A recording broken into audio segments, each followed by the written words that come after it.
Shut up and sit down.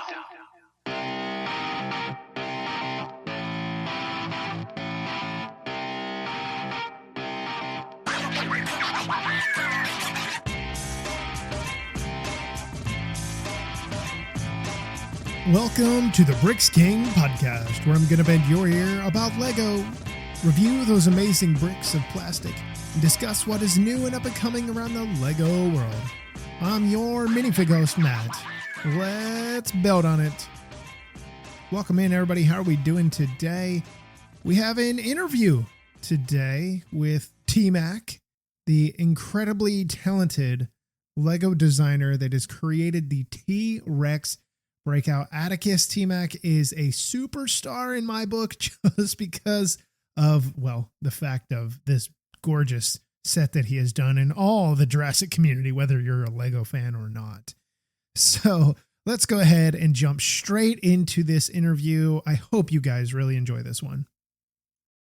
Okay, well, Atticus, thanks for joining me, man. Big time designer in the Jurassic community at this point, because you'd mentioned, I've got the big old set that you designed right beside me, but I'm glad Sarah was able to put this together for you to come on and chat with me. And thank you for giving me as much time as you possibly can in your busy schedule. No worries. Yeah. Thank you for inviting me over for your podcast. I appreciate the time to talk about one of my favorite things, designing for Jurassic Park. Yeah, absolutely. Well, and I didn't realize this until I had done some research.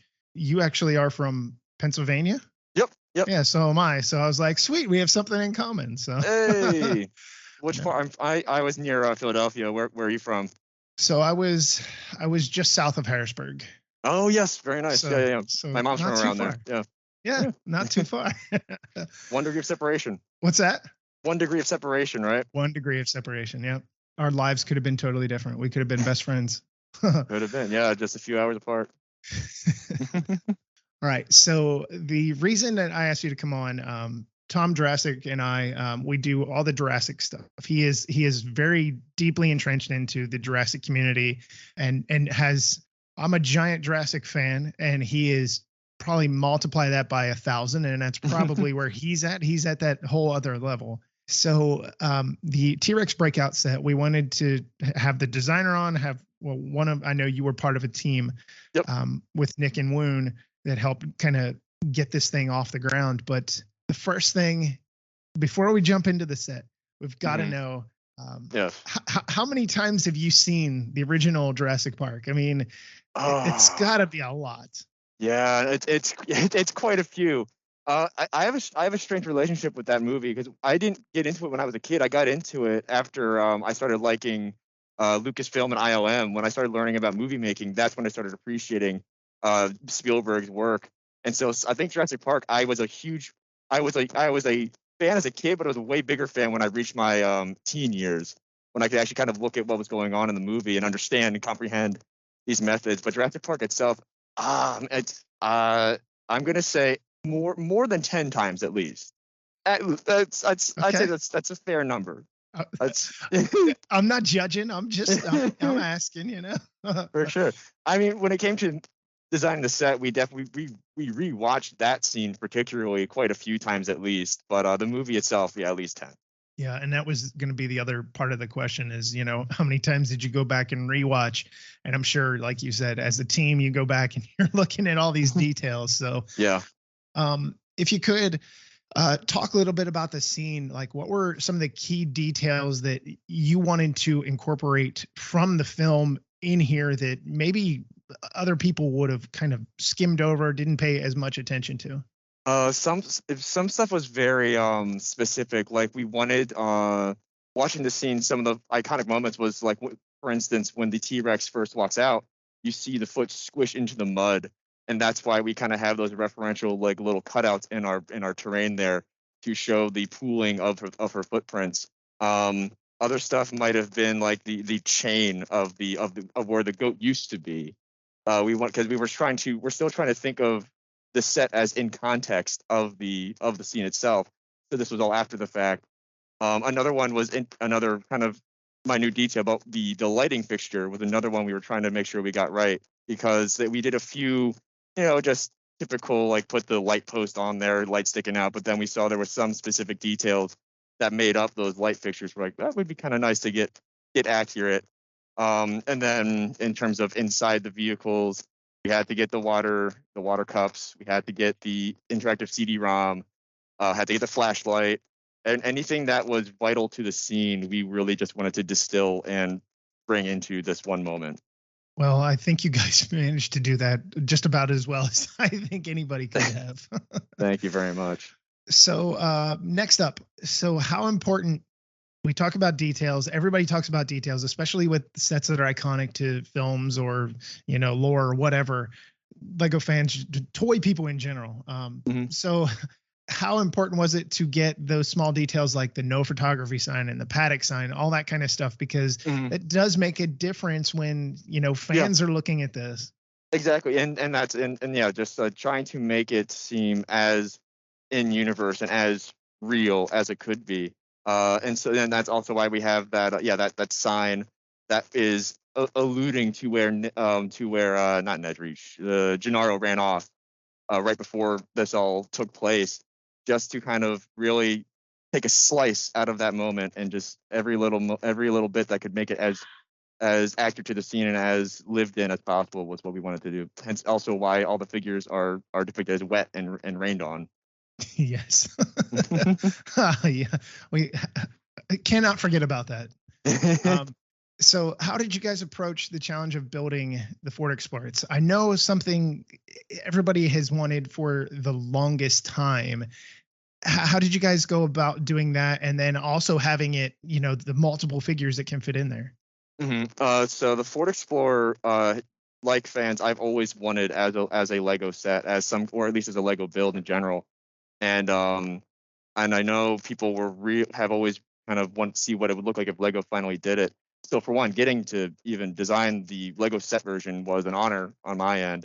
But then generally the process that I go through, at least in terms of the Ford Explorer, was finding imagery, finding reference, and then what I will do is I will actually pen and paper just kind of sketch it out and just see like what the profile lines are and what Lego elements I think could really kind of fit that shape. Hence why we have two different angles for the windshields. You have one that leans back, and then in the back you have the one that slopes a little less. And that's something I kind of learned when I was in college, because there was one semester in my education where I took a car design class, and didn't I got it was a very difficult class, but it taught me a lot and really helped me in terms of like the Ford Explorer design process. So then, aside from all that, we went through many iterations, of course. When I was thinking about how to fit 4 characters in there, one of them was I remember the Ghostbusters 2016 set that had at least 4, if not 5 characters that could fit inside that. And then as I was looking at that, I made one model, and it was huge because I forgot how large that set actually was. So then it came down to, how can I really shrink down and make this car not feel like a giant in comparison to the minifigs, because minifig scale is always hard to kind of capture. But what I found was a nice spacing that brackets allow, where you can get minifigs on that jumper scheme and not have them rub right up against the walls, and so you can actually fit them one next to another. And that was, and also, and generally we knew that was important because in the movie, both cars had at least 3 or 4 characters in them, so we needed the ability to fit at least the full cast of our set inside one vehicle, because then that would at least allow for that kind of play and also that kind of accuracy. Yeah, no, I was going to let you keep going there. I wanted to jump into this because I know when Speed Champions re-released or redesigned how, the width of the car and stuff like that. It was something that Tom and I had talked about in the past. I was like, well, they made it so that you could have 2 minifigs in there. I was like, well, maybe, he's a Speed Champions fan. He went and knocked on the door and was like, hey, how can you guys help me get here? But very cool stuff. Thank you. And in terms of Speed Champions, like that, I really do like. Now I'll do a co-promotion. I think the whole Speed Champions line is one of my favorites, because they really get a lot of those details and find like that they get the real minutia, the real fine detail in there. And then what I found with the Ford Explorer, because we were kind of again trying to keep it smaller and not over scale with the minifig, we couldn't really use their methodology because they'll use that chassis that has like 8 wide, but we wanted to keep it 6 wide, especially because a lot of our windscreens don't go larger than 6 wide. So, like there are some elements that do, but they don't quite fit the shape that we kind of wanted them to. See, that's the inside detail that I would have never thought of. That's why you're here. That's why I'm here. Yeah, that's absolutely why. So the other thing in there, with the CD-ROM and the water glasses and all that kind of stuff, obviously that is an iconic part of this scene specifically. Mm-hmm. How did you guys, go about kind of getting that specific? Obviously, this is a little bit more towards the graphic design side of things, but how did you guys manage to, what was your material that you used to get all that detail just in that little console area? So as far as so my process was looking at the scene and going on YouTube, finding the scene, screenshotting it. Casper, our graphic designer, I'm sure maybe he did a similar thing, or maybe he found better material. But as far as like once and I were concerned, we were just taking screenshots from the scene and then just trying to either build up or just denote what we thought should be a graphic in the set. Again, you guys did a really good job, but I thought it was kind of interesting though that you just mentioned that, screenshot of YouTube. Like I'm thinking like Lego big time, they're going to Universal. They're like, we need all of this. No, they're just pulling it from YouTube. Oh yeah, we're scrappy designers. Because like we kind of work fast paced. So, when we have to take something and that pre-exists, and we know it's been around for a long time. So the documentation of the scene already exists out there. So, I mean, if we can quickly find that sequence or that moment and just pull from that, then we'll just do what's fastest and right in front of us. That makes sense. I understand that instead of waiting months to get, releases and everything else. And yeah, it's crazy. Mm-hmm. Is there anything that you would change with the vehicle if you had a chance to work on it again, get back at it? Maybe obviously parts are always changing. This is probably year or two ago that this was actually designed. So is there anything that right now you might go back and say, you know what, I could, or I would, anything? So generally I'm very happy with where we came out with what we came up with. I think what I might change as like elements do, I might go about trying to find more like something a bit more straightforward, because some of the building techniques are a little, I want to say finicky, but like there's a lot of like the same element on multiple times. Maybe I could have found something that was a little more like, this is it, place it down, and there's your vehicle right there.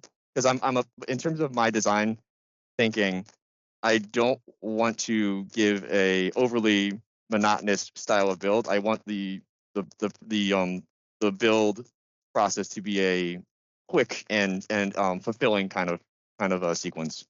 Okay, that makes sense. I understand that. But I love hearing all these little things that you guys are always, sharing with the community and stuff. So very, very interesting. But yeah, Jim, but that's then just one final note, because I mean, like I said, I do like I think the shapes that we have came out very quick, very nicely, and just maybe could have been simpler. Maybe, I don't know.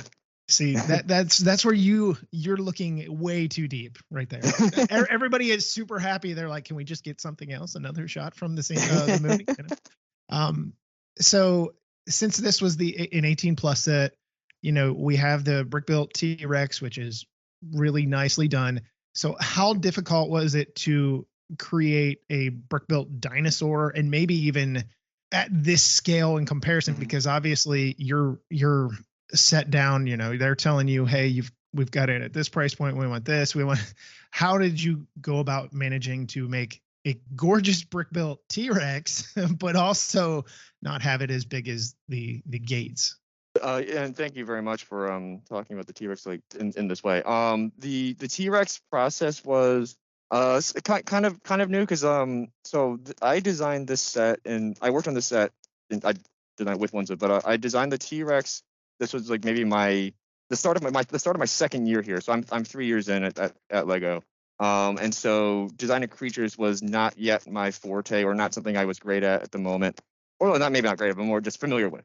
And so it was kind of like finding a different. It was just totally different because the set I did before was the Triceratops ambush and and then quickly following that I did the fossil exhibition set. And so yeah, so from the fossil exhibition, I kind of took some methodology from there and brought it into the T-Rex. And generally, this gets into what I was speaking to earlier, just trying to find the simplest yet effective way of building it. The body was one large chunk. The tail sections are all like one large chunks themselves. I think the most difficult part was head detail, and then designing legs that could support the design itself. So as far as the head went, that went through quite a few iterations. Of course, I mean they all do. It was using the right mixture of bows and slopes, and then the right angled elements as well. And then for the legs, that was, as I'm sure you've noticed with a lot of Lego, there's not a lot of knees. We don't really do that, because then you might lead to a spaghetti mess with the legs, and then needed to come down to a foot design that was also substantial. So when you took her off the base, off the cars, she would still be able to stand on her own, and you could play with her off of the scene. Because that was another very important part for me, was that every element, aside from a broken down car, would be playable outside of just this one moment, or also you could put them anywhere you wanted, so you wouldn't have to just have a rectangle somewhere. Yeah, I you mentioned the knee thing. Yeah. So every mech that, not every, but the bigger mechs that I get an opportunity to discuss and ultimately chat with the designer at some point, they all say the same thing. They don't the collapsing thing. Nobody wants Yeah. that. So it's my listeners at this point, I'm sure, are very much like, okay, yep, the knees are locked. Yep, the knees are locked. Yep, they sure are. So, Yeah. but it's interesting. I didn't even really think about it because the scale of that is not, as big as the other one, but Mhm. it makes sense, like you said, to be able to have it play somewhere else outside of just the scene, like an adult Yeah. would have it set up. But very cool stuff. So on that kind of same vein, are there any other, dinosaurs or pterosaurs? Because I'm sure Tom is going to knock me around for that one, that Mhm. you'd like to try and create in another brick built model, or just kind of in general, like I'm thinking like, creator 3-in-1. Is there any other dinosaur that you would have an opportunity or want an opportunity at, trying? So there is an answer to this question, but I don't think I would be allowed to really say, in the event that if it ever would happen. I don't I want to be gotcha. responsible for that. So I mean, so I will say yes, there is. I can't quite say what it is. Yeah, no, I completely get it. And we'll leave it to, I'm not going to press. We're not going to, sorry, folks. But okay. Very But interesting. yeah, but and then just to speak to the Jurassic franchise in general, there are so many of the way that Stan Winston Studios designed a lot of those dinosaur characters. There were so many that I just would love to see in any brick built form. Yeah. So would I. I would take the whole realm of them. I'm good. Yep. Yeah.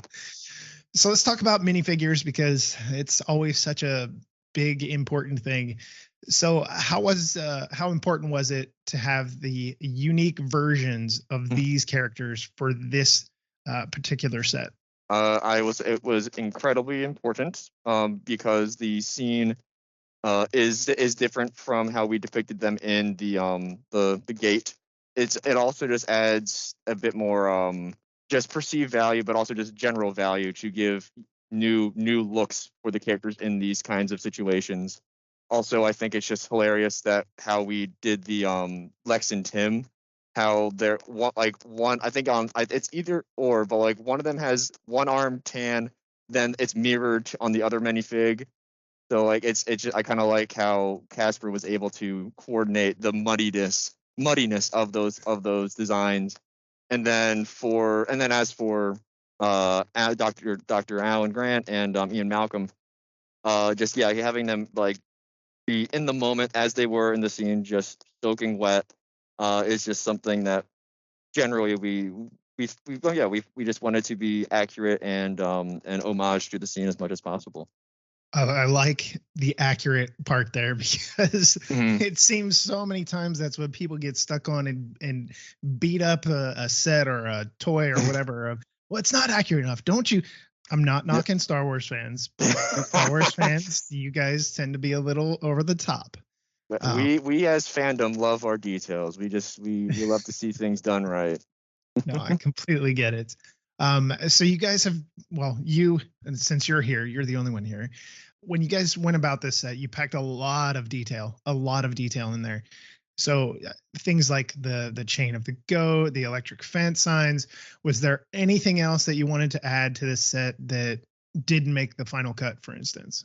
That's another one where there definitely is, but I can't say what it was. Okay. Yeah. There's nothing wrong with There's that. I appreciate you being able to tell me that. That's it. cause the scene has so much to offer, and it's just, you have to pick and choose what fits and what makes sense, and so things are inevitably put to the wayside. Sure. Obviously. It always happens. Lastly, and then I've got a few off the cuff things based on our conversation here. What are some of your favorites from the Jurassic Park movie? I think from Jurassic Park, my favorite scene would have to be the kitchen scene. That's just such a great sequence. I can't. Yeah, I can never get over that. That whole. Just it's so well conveyed, and that stress you feel for those two kids, it's just too real. And then also knowing some of the movie making tricks that they did for that, like seeing I think the designer's name was John Rosengrant. There's some shots of him just wearing Velociraptor pants, and it's just hilarious and great. Yeah, I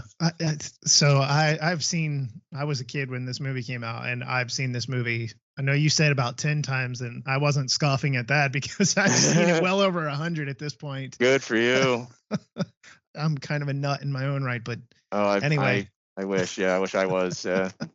But I love Jurassic Park. I can't deny that. I love it. No. It's the best blockbuster.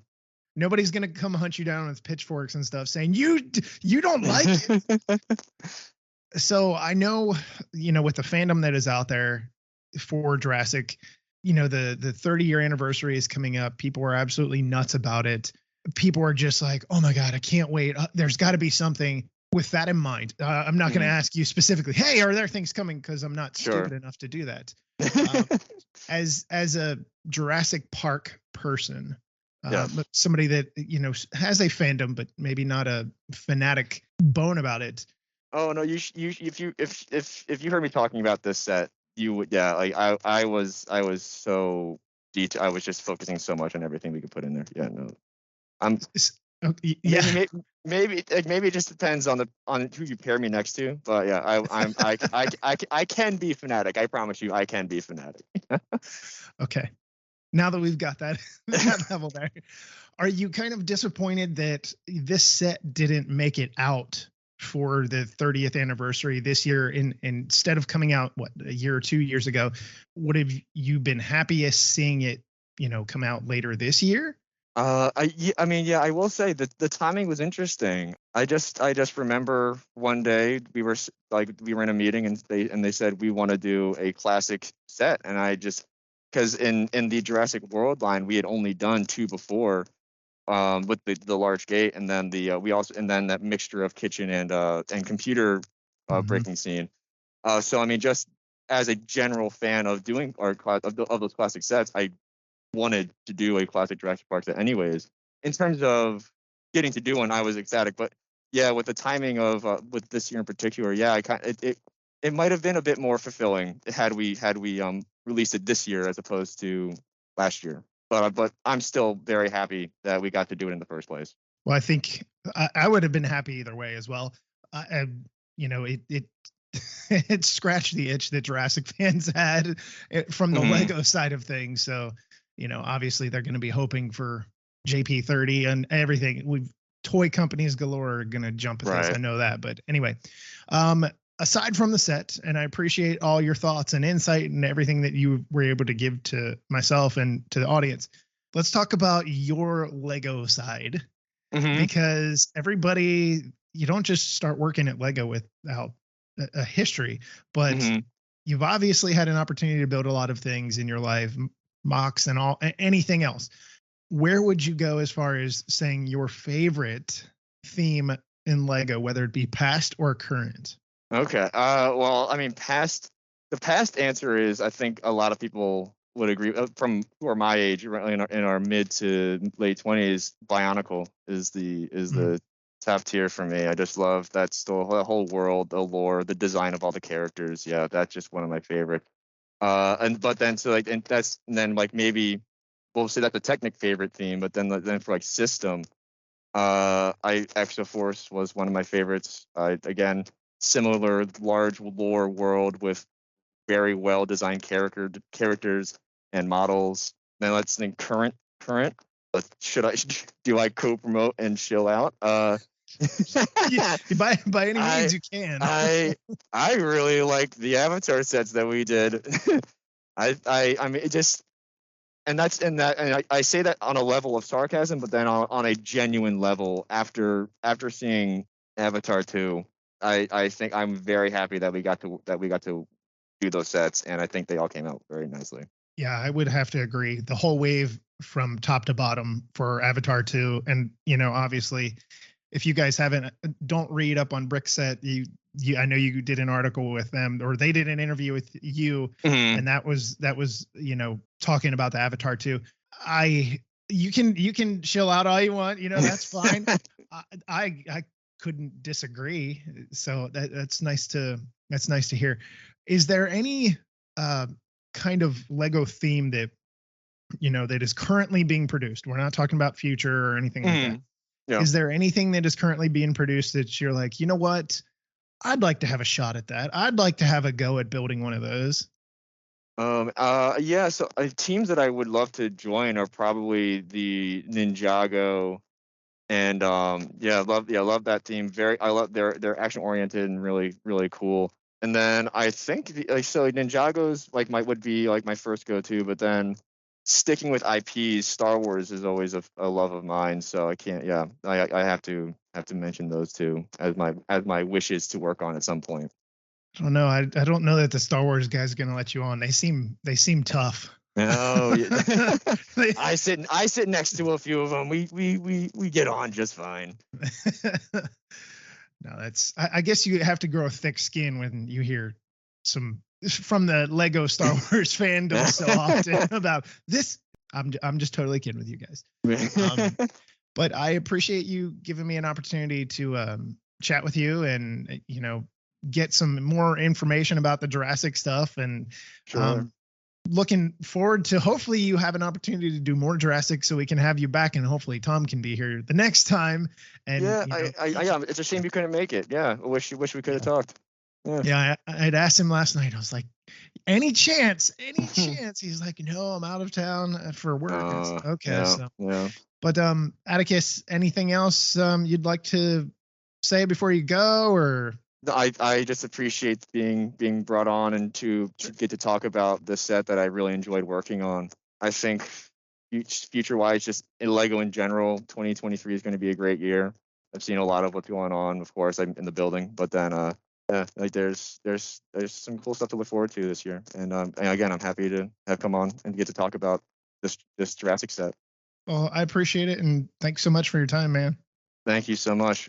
Well, that is going to wrap up this lovely episode. I hope you guys enjoyed this so much, because I definitely did enjoy it. I think Atticus is a superstar as far as Lego designers. He's definitely an up and coming dude. I wouldn't be surprised to see him on the Star Wars theme at some point in time. Some of those older, I'm not calling them out. I'm saying some of the older guys got to, walk over the hill and do that kind of thing. However, I do want to make this quick note. So when he was waxing poetic about the Avatar sets, just know that he was being sarcastic. Though it's not that those were like, oh my God, these are the best ever. They have to be He was not trying to promote his work. And I am telling you this directly from him. He asked me specifically to tell you that is the case. And I'm telling you because I love every single one of you, and I love the designers, and I love Lego as a whole. So please, when he was talking about the Avatar sets a few minutes ago, please don't be like, well, Atticus said these. Oh my God, I don't know what I'm going to eat. That's what he said right there. No, please take a deep breath. Back up. Go outside and get some fresh air. Do something. But on the whole, I hope you enjoyed it. I'm so sad Tom couldn't join us for this episode. He had work stuff and he was out of pocket. He wasn't out of country over there in Great Britain, UK, England, whatever. That part of the weird world, you know. I'm like in Texas. I'm like, Texas, we big and big fat, you know, we big Texas. You can feed 9 of them UKs in here. Anyway, however, with that in mind, I hope you guys enjoyed the episode. We do have Rivendell coming up on the butt end of this, and it's going to be a 2-parter because it is way too big. I split it in half. I hope you enjoy that as well. However, go follow Atticus T-Mac on the socials, on at least Twitter anyway, and tell him, hey, you know what? I love this set so much. You made my world. You made my day. You know what? I named my middle child after you, which is a curse if you know anything about that. It's, however, just, hey, you know what? Enjoy the set. I hope you enjoyed the episode. Until we meet again, I'm your Minifigure ghost, Matt. Let's build on it.